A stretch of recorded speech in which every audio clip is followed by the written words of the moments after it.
إن الحمد لله نحمده ونستعينه ونستغفره ونؤمن به ونتوكل عليه ثم نعوذ بالله من شرور أنفسنا ومن سيئات أعمالنا أشهد أن لا إله إلا الله وأشهد أن محمدا عبده ورسوله لا نبي بعده اللهم صل على محمد وعلى آل محمد فيا عباد الله إني أوصيكم ونفسي بتقوى الله وطاعته فقد فاز المتقون كما قال الله تعالى في الكتاب الكريم أعوذ بالله من الشيطان الرجيم يا أيها الذين آمنوا اتقوا الله حق تقاته ولا تموتن إلا وأنتم مسلمون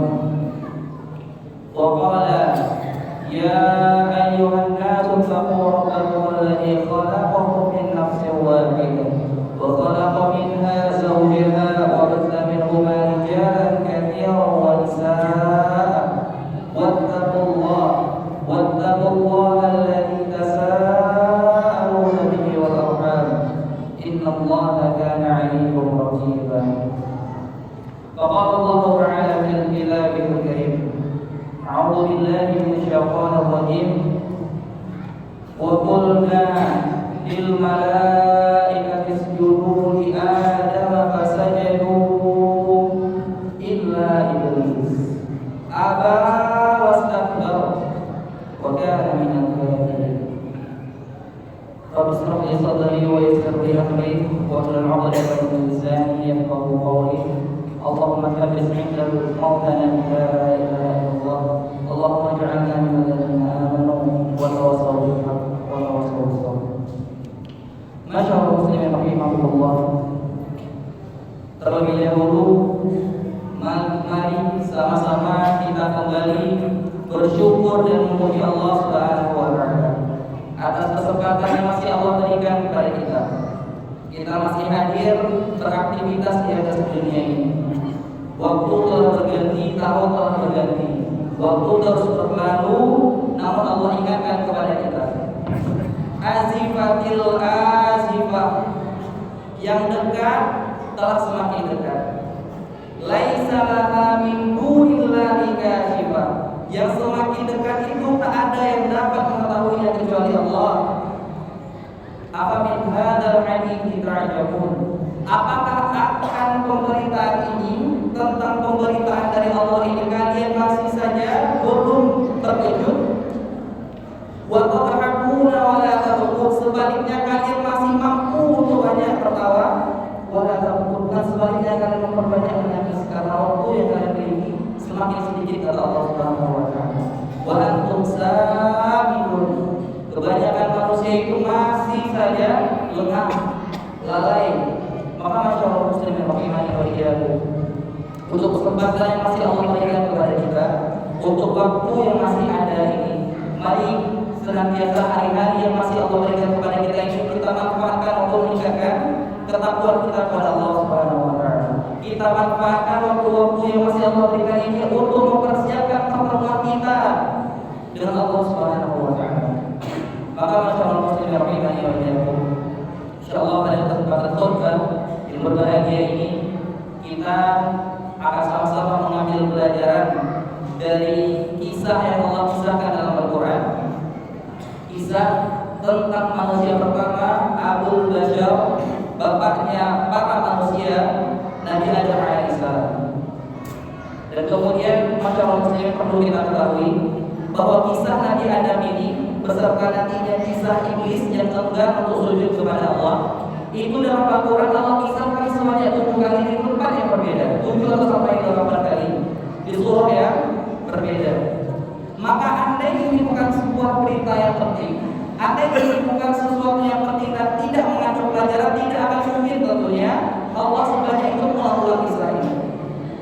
Maka di antara ulama mengatakan, di antara pelajaran yang terpenting dan kisah yang Allah kisahkan ini adalah bagaimana nantinya kita sebagai umat Nabi Muhammad SAW itu mengambil pelajaran dari bapak kita Nabi Adam alaihissalam. nanti kalau kita tidak mengetahui, kalau kita tidak mempelajari, jangan-jangan sampai nanti ternyata dalam kehidupan kita ini sikap yang kita ambil, perilaku yang kita jalani dalam kehidupan justru bukan meniru Nabi Adam alaihissalam, sebaliknya yang kita tiru adalah iblis la'natullah. Maka di antara ketika Allah menciptakan Nabi Adam alaihissalam, Allah muliakan Nabi Adam untuk diberi mengemban tugas sebagai khalifah, sebagai pemimpin, sebagai sosok yang nantinya akan mengelola bumi. Maka para malaikat sampai menanyakan kepada Allah, ya Allah, ataj'alu fiha man yufsidu fiha wa yasfiku dima. Ya Allah, apakah benar Engkau akan menciptakan makhluk yang nantinya mereka akan berbuat kerusakan di atas bumi dan kemudian mereka bahkan akan menumpahkan darah? Para malaikat mempertanyakan keputusan Allah, menanyakan keputusan Allah, menanyakan hikmah di balik Allah menciptakan Nabi Adam sebagai khalifah. Karena mereka ternyata menawarkan diri. Wa nahnu nusabbihu bihamdika wa nuqaddisu lak. Ya Allah, kami ini senantiasa memujikanmu, memujimu, bertasbih kepadamu. Kami puji Engkau senantiasa ya Allah. Bukankah lebih baik makhluk yang senantiasa taat kepadamu yang mempunyai? Maka Allah ajarkan kepada para malaikat dan Allah ajarkan kepada Nabi Adam alaihissalam. Pelajaran pertama kepada makhluk pertama yang Allah ciptakan yaitu Nabi Adam alaihissalam. Manusia pertama yang Allah ciptakan itu Adam alaihissalam. Apa yang Allah ajarkan? Wa 'allama Adam al-asma' kullaha. Dan Allah ajarkan kepada Nabi Adam itu asma. Asma itu artinya nama-nama benda. Namun sebagian mufassirin mengatakan yang Allah ajarkan kepada Nabi Adam itu asma. Asma dalam artian ilmu pengetahuan secara umum. Maka masyaallah muslimin, Al-Imam Fakhruddin Ar-Razi mengatakan dalam kitab tafsir beliau Mafatih Al-Ghaib, beliau mengatakan dalam penafsiran ayat ini, andai ada sesuatu yang lebih penting dan mulia daripada ilmu pengetahuan dan itu dimiliki oleh Nabi Adam, pasti itu yang akan Allah banggakan dari Nabi Adam untuk dihadapkan pada para malaikat. Namun tentu karena pentingnya ilmu, mulianya ilmu, maka Allah mengajarkan hal pertama pada Nabi Adam itu adalah ilmu pengetahuan. Maka masyaallah muslimin, kita saksikan ketika manusia sudah mulai meninggalkan ilmu pengetahuan, ketika manusia sudah mulai hidup apa adanya tanpa memikirkan dan mempelajari apapun, kita saksikan kerusakan di mana-mana. Ketika sesuatu ditangani tanpa ilmu, ketika sesuatu diberikan nasihat atau disampaikan tanpa ilmu, maka Rasulullah SAW juga bersabda dalam hadis Sahih riwayat Imam Bukhari, apabila sesuatu diserahkan kepada yang bukan riwayat ahliha, sesuatu diamanahkan kepada orang yang tidak ahli dalam bidangnya, pada yang tafsir maka tunggulah kehancuran. Kita saksikan bagaimana mungkin ketika kita berikan, kita amanahkan kepemimpinan kepada orang yang tidak ahli dalam bidang kepemimpinan, bagaimana kehancuran kerusakan dalam sebuah negeri yang terjadi.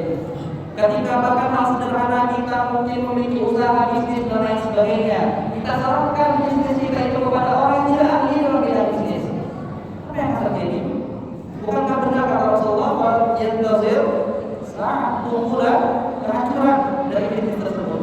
Maka sebagaimana fitrah kita Allah ciptakan sebagai khalifah, karena Syekh Muhammad Zubairi mengatakan, kalaulah menjadi khalifah yang pantas untuk mengelola bumi ini adalah yang paling taat, yang paling bagus ibadahnya, maka tentulah malaikat tadi yang berhak untuk bumi daripada kita. Tapi ternyata ayat ini juga menunjukkan bahwa ibadah saja itu belum cukup untuk menjadi khalifah di atas bumi. Perlu adanya di samping ketaatan ibadah kepada Allah Subhanahu wa taala, ilmu. Maka masyaallah muslimin, kami sampaikan, kami ingatkan pada diri kami sendiri dan khususnya pada kita semua. Apapun profesi yang saat ini kita jalani, apapun kegiatan yang mungkin saat ini kita jalani, kita sebagai seorang guru, kita mungkin sebagai seorang pedagang, jadilah pedagang yang taat kepada Allah, bertakwa kepada Allah, dan ilmui apa yang kita profesi tersebut. Profesional kita adalah bidang kita dalam kehidupan. Karena begitulah hendaknya seorang khalifah ketika Allah ciptakan. Dan hal yang penting yang kami sampaikan pada kesempatan khutbah ini masyarakat muslimin. Ketika kita mungkin sudah mengambil pelajaran agar menjadi orang berilmu sebagaimana Nabi Adam alaihissalam, maka ada karakter kedua yang Allah pisahkan. Ada entitas kedua yang Allah sebutkan dalam Al-Quran. Siapa itu? Itulah musuh kita bersama, musuh Nabi Adam dan menjadi musuh kita semua. Iblis laknatullah alaihi. Allah ingatkan berkali-kali dalam Al-Quran, Innahu lakum aduwwum mubin. Innahu lakum aduwwum mubin. Di berbagai tempat dalam Al-Quran Allah sampaikan, sungguh setan iblis itu adalah musuh yang nyata bagi kalian. Dalam surah Al-A'raf Allah katakan bahkan ia adalah musuh yang nyata bagi kalian, fattakhiduhu aduwwa. Dan perlakukanlah karena iblis ini musuh kalian, perlakukan iblis itu sebagai musuh.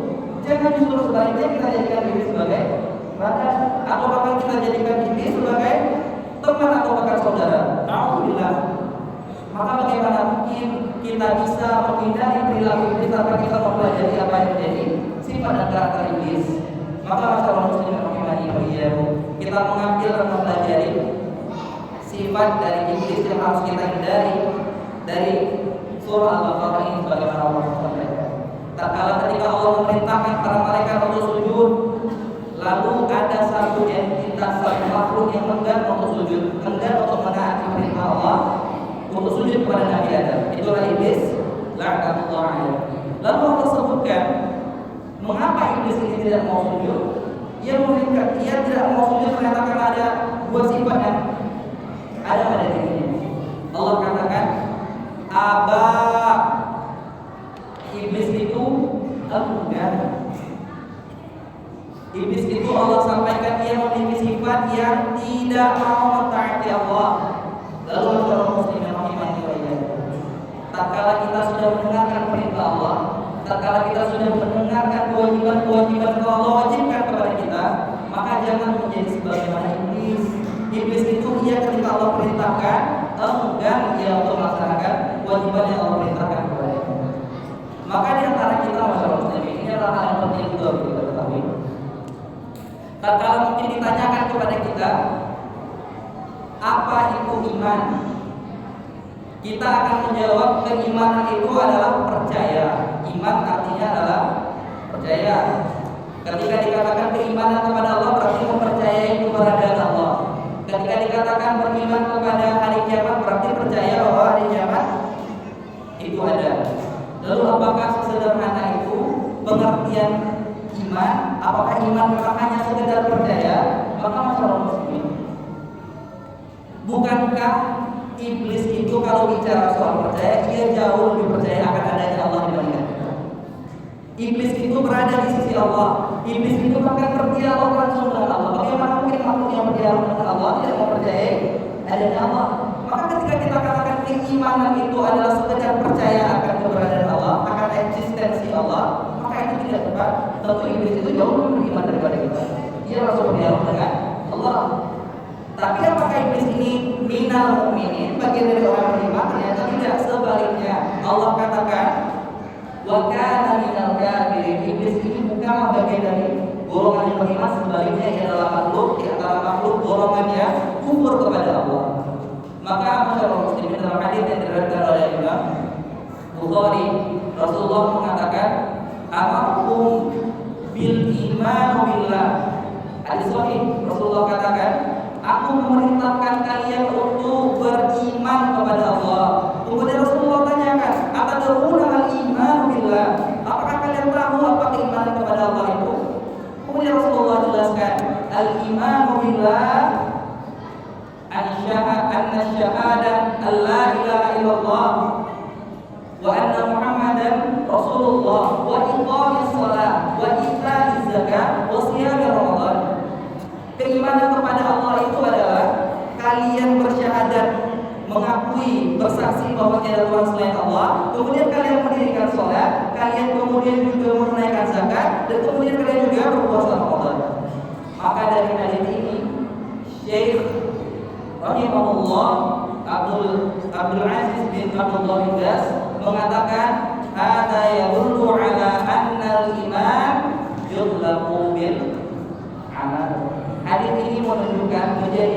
bahwa keimanan itu perlu dibuktikan dengan amal, bukan hanya sekedar percaya. Kita katakan kita beriman karena kita percaya adanya Allah, lalu kita tinggalkan perintah Allah. Apakah itu keimanan? Masyaallah muslimin, tidak sama sekali keimanan. Keimanan itu yaqulu 'alal amal.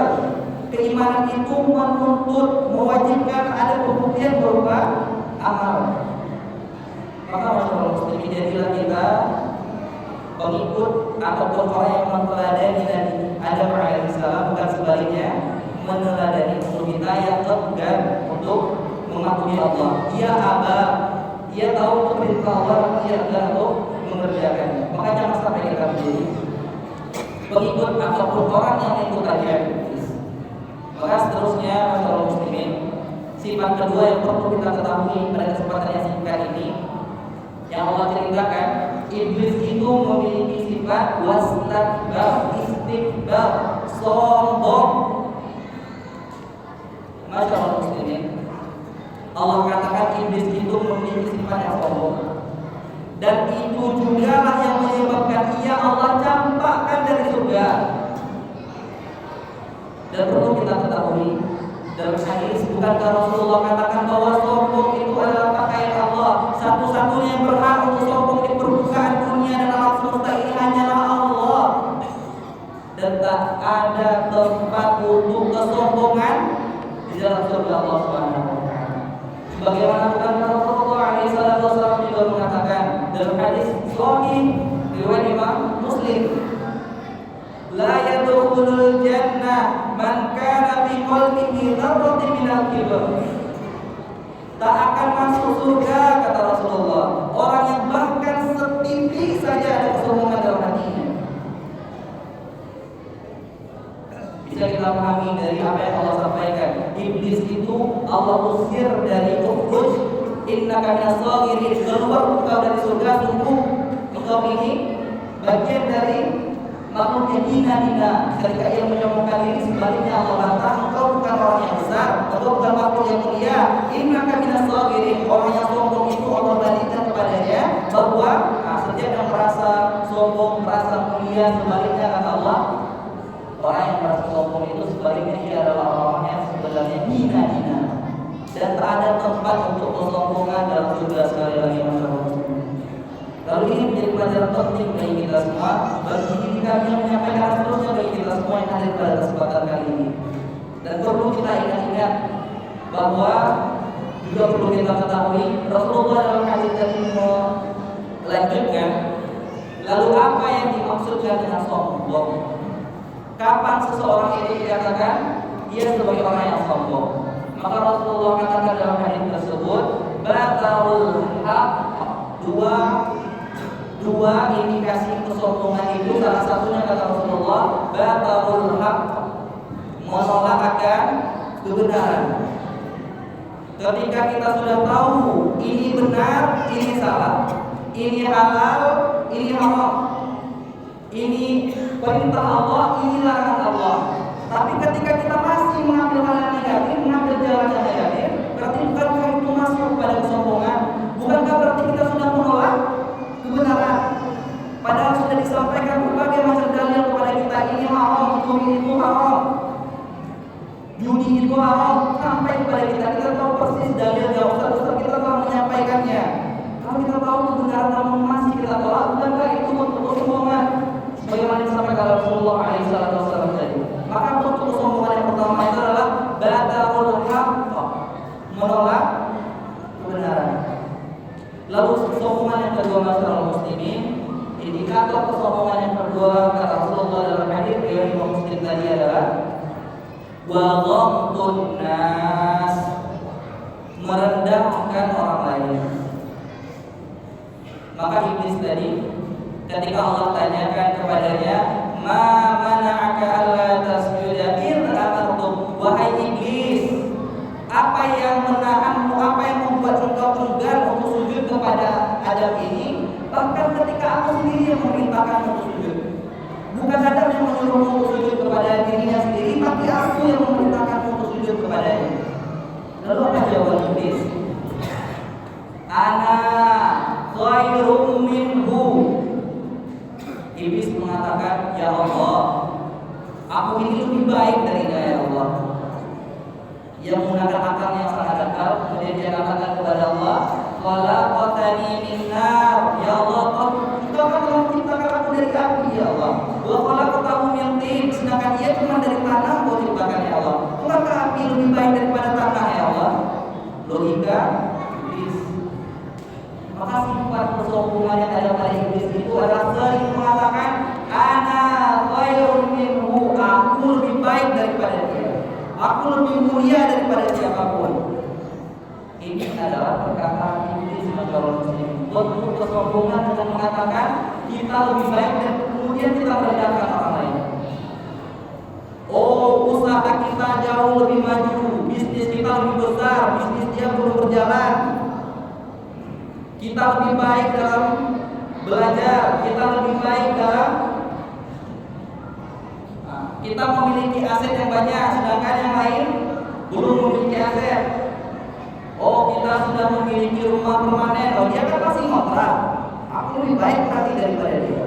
Ana khairun minhu. Ini adalah ungkapan iblis masyaallah muslimin. Bentuk kesombongan dengan merendahkan orang lain dalam apapun kita diunggulkan, maka jangan sampai kita memiliki sifat takabur, sifat kibr, sifat sombong dengan merendahkan orang lain.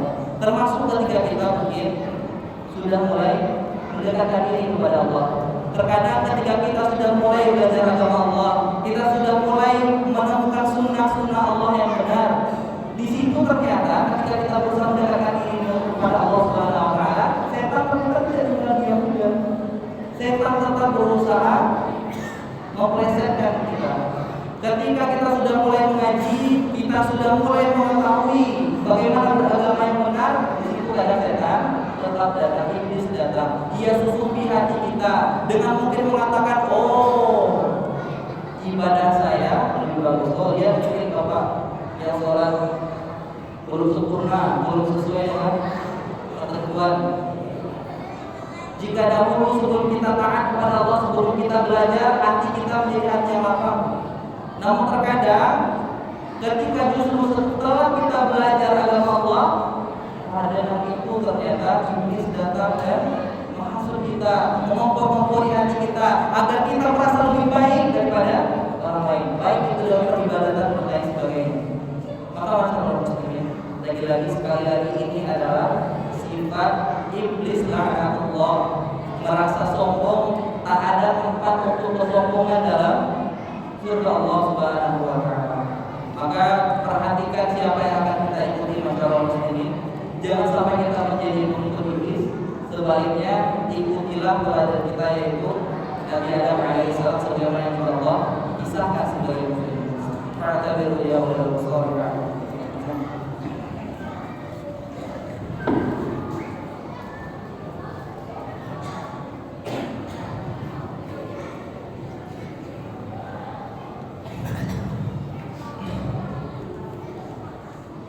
Alhamdulillah, nahmaduhu wa nasta'inuhu wa nastaghfiruh wa nu'minu bihi wa natawakkalu alayhi wa na'udzu billahi min shururi anfusina wa min sayyi'ati a'malina. Asyhadu an la ilaha illallah wa asyhadu anna Muhammadan 'abduhu wa rasuluh la nabiyya ba'dahu. Amma ba'd. Allahumma shalli 'ala Muhammad wa 'ala ali Muhammad.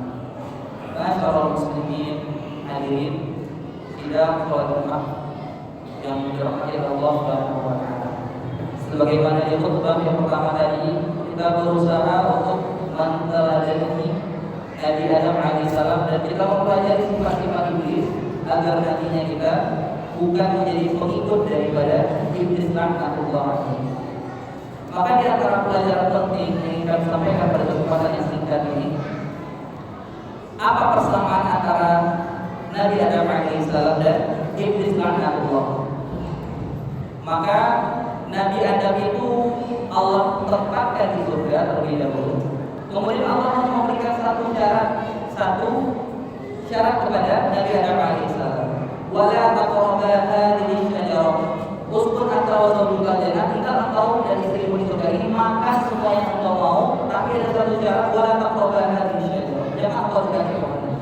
Tapi ternyata iblis datang, iblis yang sudah diusir tadi datang.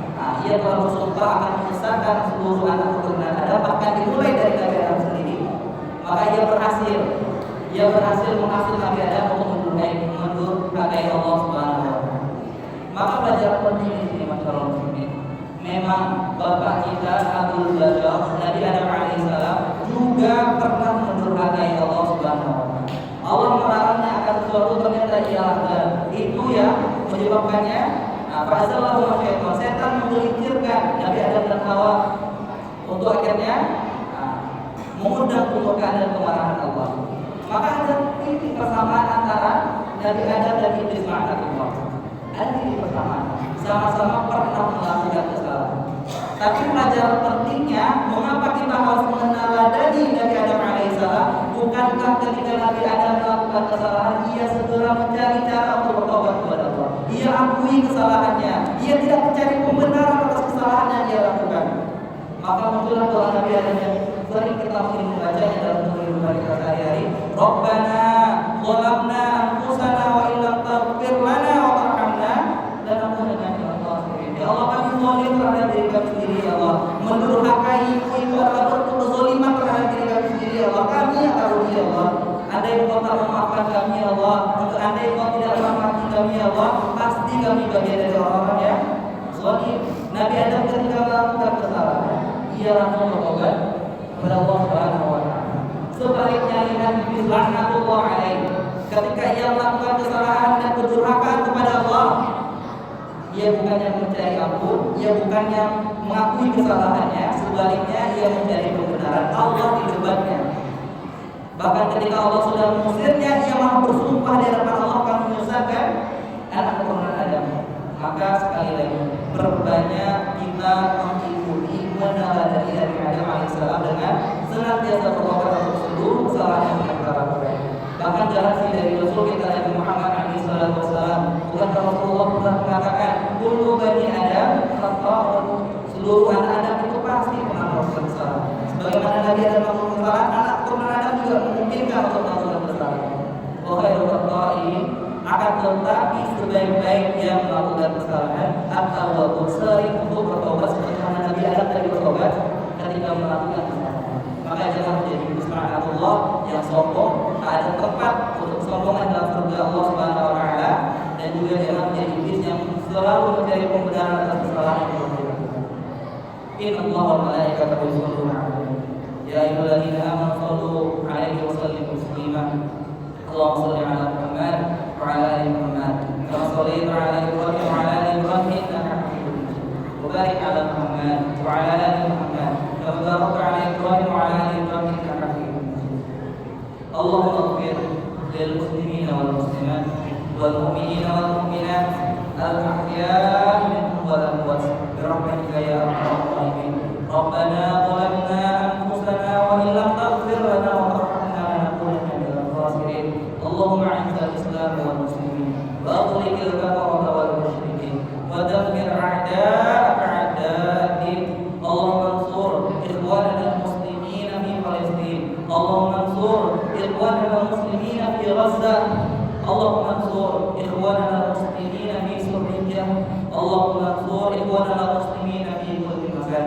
Rabbana atina fid dunya hasanah wa fil akhirati hasanah wa qina adzabannar. Subhanallah rahimakumullah, ittaqullah, innallaha ya'muru bil 'adli wal ihsan wa ita'i dzil qurba wa yanha 'anil fahsya'i wal munkari wal baghi ya'idukum la'allakum tadhakkarun. Fadhkurullaha 'aliman yadhkurkum wa la dhikrullahi akbar.